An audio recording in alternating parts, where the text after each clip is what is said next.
আপনি প্রতিটা সোশ্যাল মিডিয়াতে আপনি বলেন, তুমি আমাকে যেই কমিটমেন্ট দিয়ে 5ই আগস্ট ঘটাইছো, তুমি আমাকে যেই কমিটমেন্ট দিয়ে আমার ছাত্রদের রাস্তায় নামাইছো, তুমি যেই মূলার ঝুলায় আমার ছাত্রদের জীবন নামাইছো, তুমি এনশিওর করো আমার অধিকারগুলাকে।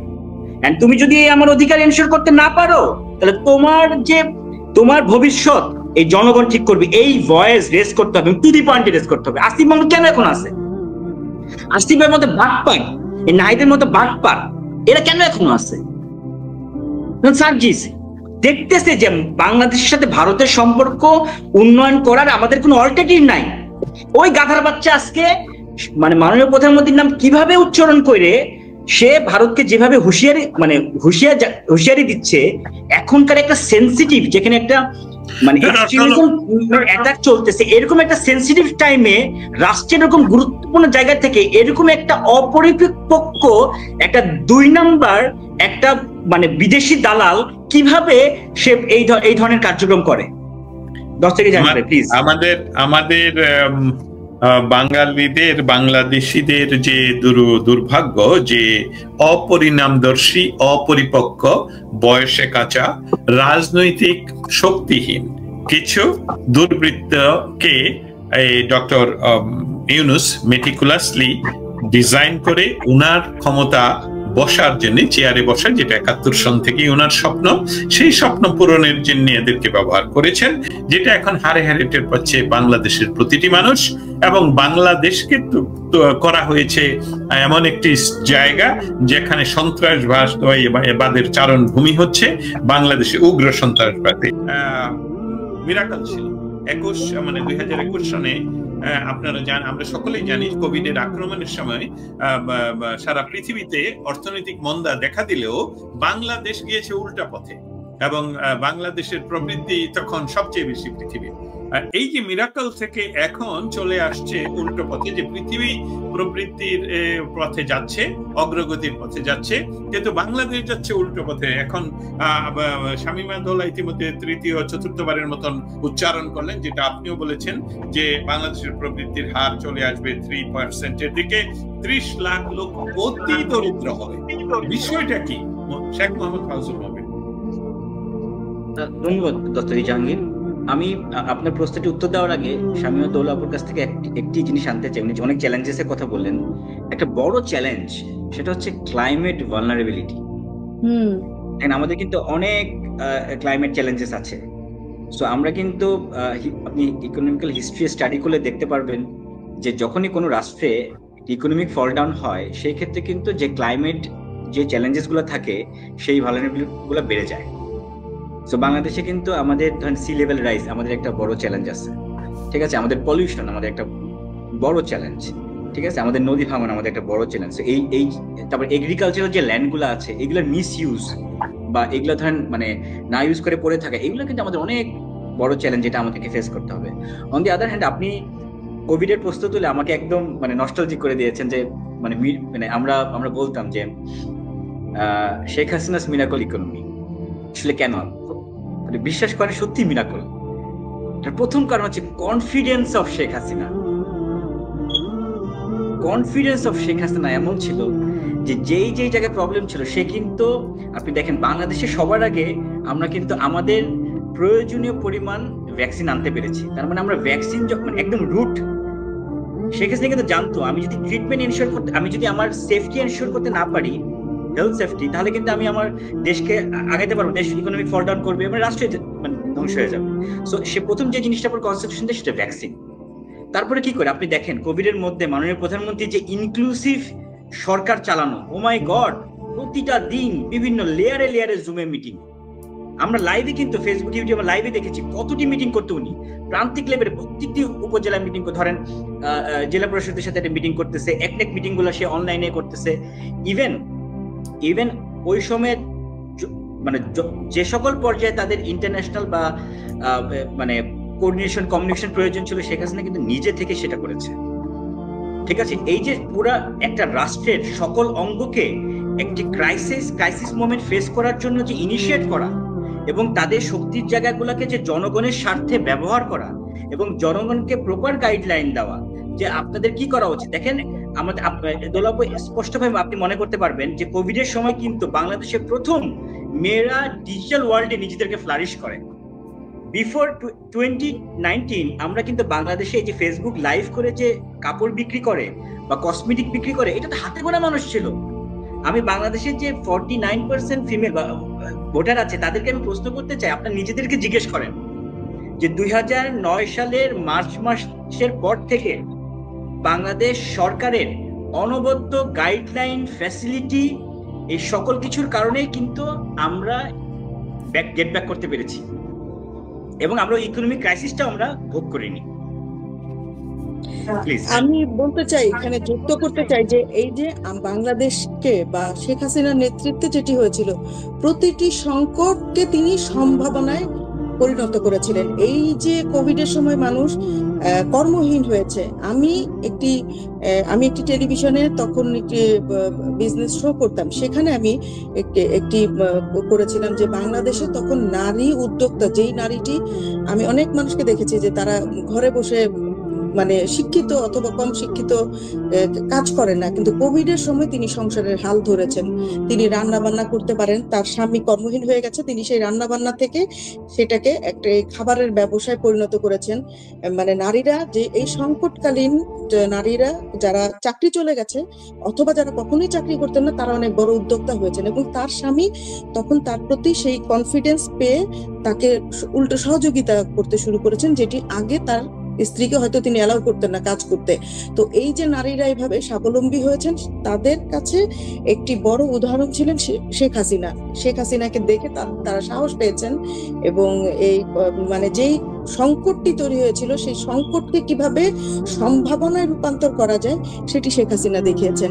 কারণ এই যে নারীরা উদ্যোক্তা, যে বলবেন নারীরা নিজের সাহসী উদ্যোক্তা হয়েছে, হ্যাঁ হয়েছে, কিন্তু তাদের যে পলিসি সহায়তা দেওয়া নারীদেরকে, যে নারীরা উদ্যোক্তা হবার পরে বা যে কোনো পলিসি সহায়তা দিয়ে কিন্তু সরকার তাদেরকে সেই জায়গাটিতে কি বলবো সফল হতে সহায়তা করেছেন। এবং বললাম যে কোনো সংকটে কিন্তু তখন কিন্তু একটি নিয়মতান্ত্রিক বিষয় ছিল এবং যে কোনো প্রতিনিধি দল দেখা করে তাদের সংকটটি, তাদের সমস্যার কথা তুলে ধরেছেন, তৎক্ষণাৎ স্বল্প মেয়াদে অথবা মধ্যমেয়াদে সেই জিনিসগুলোকে অ্যাড্রেস করে প্রপার সমাধান দিয়েছেন, যার ফলেই হচ্ছে অর্থনীতি কিন্তু এগিয়ে গেছে। এই যে 2026 সালে কিন্তু বাংলাদেশ উন্নয়নশীল দেশের তালিকায় যুক্ত হয়ে যাবে চূড়ান্তভাবে। আর তখন কিন্তু বাংলাদেশের এই উন্নয়নশীল দেশের তালিকায় যুক্ত হলে কি হবে, বাংলাদেশ বড় বড় প্রকল্পে বড় বড় আকারে ঋণ পাবার সম্ভাবনা যেমন বৃদ্ধি পাবে, আবার নতুন চ্যালেঞ্জও তৈরি হবে। বাংলাদেশ এখন অল্প সুদে যে ঋণগুলা বা যে সহায়তাগুলো পায় সেগুলো পাবে না। তারপরে হচ্ছে রপ্তানিতে নানা রকমের সহযোগিতা পেয়ে থাকে, শুল্ক সুবিধা, এই সকল কিছুই কিন্তু বাংলাদেশ হারাবে। তখন কিন্তু এটি একটি বড় চ্যালেঞ্জ তৈরি হবে। সেই চ্যালেঞ্জ তৈরি হবার জন্য বাংলাদেশের কি করণীয় এবং দ্রুত গতিতে কিন্তু একটি রোড ম্যাপের মাধ্যমে এগোচ্ছিল বাংলাদেশ। মাঝখানে যে এই ছন্দপতন গুলো হবার পরে আমরা উল্টো দিকে হাঁটতে শুরু করলাম, ফলে 26-এ গিয়ে আমরা একটি অনেক বড় সংকটের মধ্যে পড়তে যাচ্ছি। যখন আমাদের চূড়ান্ত গ্রাজুয়েশন হয়ে যাবে, তখন কিন্তু আমরা যে এই যে সহানুভূতির যে সহযোগিতাগুলো পাই, যে শুল্ক, ঋণের যে শুল্ক, এবং আমরা এখন যেমন ওষুধের ক্ষেত্রে আমরা ওষুধ তৈরি করছি, আমাদেরকে আমরা যে মানে যে কপিরাইট গুলো কিন্তু এত বেশি করে আমাদেরকে অ্যাপ্লিকেবল না, কিন্তু সেটি যখন আমরা যখন উন্নয়নশীল দেশে চলে যাব, তখন কিন্তু এগুলো অনেক বেশি ভাবে অ্যাপ্লিকেবল হবে। অনেক কিছু হারাবো। এই কথাগুলো তুলে ধরার মৌলিক কারণটা হলো যে বাংলাদেশে যেহেতু স্থিতিশীল সরকার বা রাজনৈতিক সরকার অথবা নির্বাচিত সরকারের উপস্থিতি নেই, সেটাই কি মেনশন করছেন কিনা শামীমা? জি, আমি সেটাই বলছিলাম যে শেখ হাসিনা সরকারের নেতৃত্বে তখন এই যে 26 সালের চ্যালেঞ্জ এবং সেই সম্ভাবনাগুলোকে প্ল্যান তৈরি করে এগোচ্ছিল, হ্যাঁ কি করণীয় সেভাবে এগিয়ে যাচ্ছিল। সেখান থেকে আমাদের এই ছন্দপতন হবার ফলে, যেটি আমাদের যে এই প্ল্যান অনুযায়ী কাজের জায়গাটিতে ছন্দপতন হলো, আমরা এখন উল্টো দিকে চলে যাচ্ছি। ফলে আমাদের সামনে যে চ্যালেঞ্জগুলো আছে, এখন যে এই সময়টা অত্যন্ত গুরুত্বপূর্ণ একটি সময়, আমাদের সামনে অনেক চ্যালেঞ্জ, সেই চ্যালেঞ্জগুলোকে আরো বেশি মাত্রায় কঠিন থেকে কঠিনতর এবং জটিল থেকে জটিলতর হয়ে যাচ্ছে। এই একে তো এই সরকার তারা অনেকেই, যে এই ডক্টর মোহাম্মদ ইউনূস একজন বিশিষ্ট অর্থনীতিবিদ, এবং অর্থনীতিবিদের কিন্তু অভাব নাই, কিন্তু রাষ্ট্র পরিচালনা এবং অর্থনীতিবিদ হওয়া এবং রাষ্ট্র পরিচালনা ডিফারেন্ট বিষয়, সেটি এই সরকার প্রমাণ করে দিয়েছে যে আহ, ওই পুঁথিগত বিদ্যা আর চর্চা ডিফারেন্ট বিষয়। সেখানে দেখা যাচ্ছে যে অর্থনীতিটাকে এই 6-7 মাসে অনেক ডিস্ট্রয় করে দিয়েছে, যার ফলে বাংলাদেশের জন্য এখন পর্যন্ত বলা যায় যে আগামী দিনগুলো অনেক খারাপ, অনেক সংকটময়, সেটি দেশের অভ্যন্তরে এবং দেশের বাইরে সব জায়গায় বাংলাদেশের জন্য। বাংলাদেশ বাণিজ্যে সমস্যায় পড়বে, রপ্তানি বাণিজ্যে সমস্যায় পড়বে। একে তো শুল্ক, নতুন করে শুল্ক যুক্ত হচ্ছে, যোগ হচ্ছে, এবং একই সাথে উন্নয়নশীল দেশ হিসাবে বাংলাদেশ অনেক সুবিধা পাবে না, কারণ এখন সক্ষম দেশ, তাহলে তাকে সেই স্বল্পোন্নত দেশ হিসাবে সেই সুবিধাগুলো পাবে না। তো এখন সেগুলো যদি হারায় বাংলাদেশের, সেই সুবিধা, সেই চ্যালেঞ্জগুলো মোকাবেলা করবার অবস্থা বাংলাদেশ এখন যেই অর্থনীতির যে ইন্ডিকেটর গুলো যা কিছু যেভাবে চলছে দেশ, তাতে বাংলাদেশের জন্য খারাপই আছে, এটুকু বলা যায়। পুঁথিগত বিদ্যা আর পরহস্তধন, নহে বিদ্যা নহে ধন, বিদ্যা নহে ধন বলে প্রয়োজন।